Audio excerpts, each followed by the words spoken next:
Hi, this is P.Y. Wong from Tindak, Malaysia. Today, we are going to speak about phantom voters, pengundi hantu. There are few definitions for phantom voters. Voter using a false address could be hundreds or more. Those standing in to vote for another person on polling day. This is known as personation, as defined by Section 7 of the Election Offences Act. Same person provided with multiple ICs to vote in different locations. Project IC Sabah, instant noodle citizens.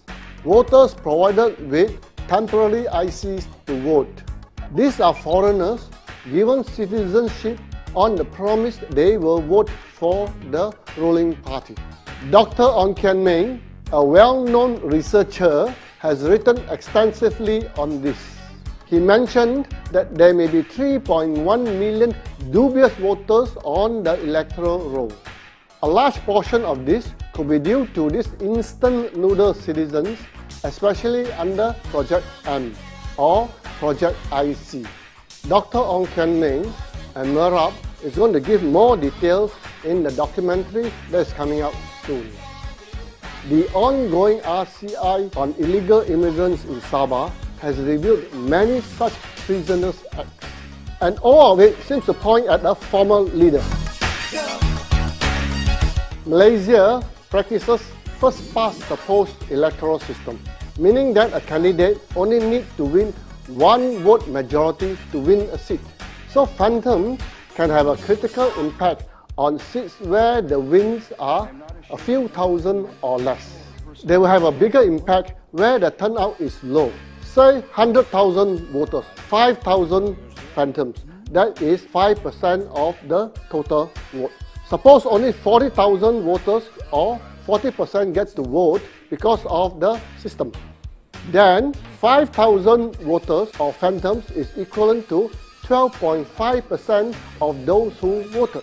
This could swing the parliamentary seats in a general election.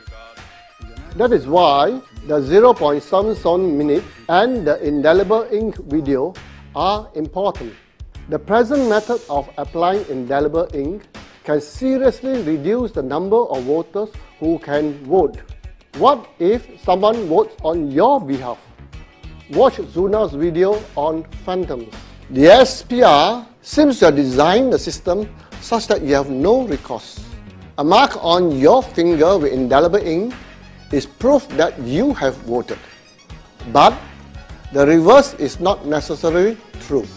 What do we mean by that? If you are to go into a polling station with a clean finger, but on the electoral roll, your name has been crossed out, you will not be given a ballot paper. The presiding officer, the KTM, only need to issue a Form 10A explaining why he has refused to issue you with a ballot paper.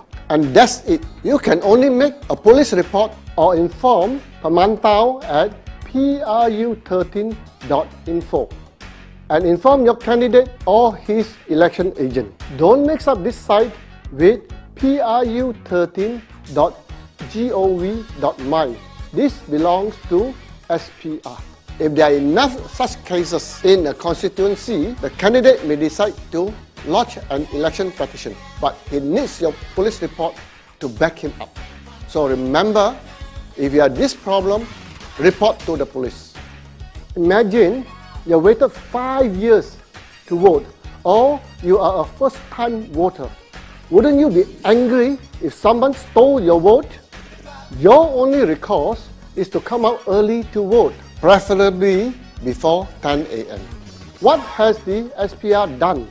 They insist they have the cleanest rolls in the world, instead of getting into the root of the problem. You read about the RCI on illegal immigrants in Sabah. It was reported that some NRD officials had issued some receipts that were good for voting. The receipts were issued to immigrants, but in the name and ICs of citizens. Isn't that outrageous? Is indelible ink effective in stopping phantom voters?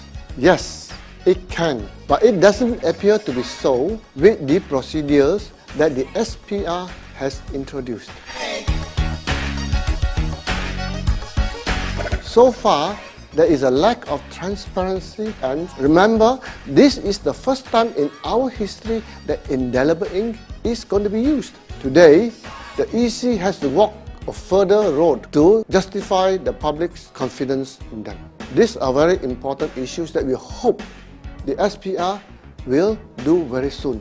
What can you do to avoid losing your vote? Come up early, before 10 AM, because the phantoms may come up early to vote. Get your friends to vote. A higher turnout can reduce the impact of the phantoms. So aim for 100% turnout. Support Bersih to give them the numbers to speak up for us. Support the accredited observers or pemerhati. Support the pemantau, which is part of a Bersih, Mafrel initiative.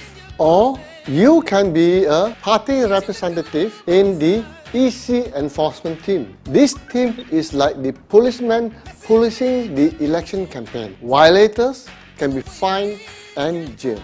Or support Tindak Malaysia in becoming a Pachaba.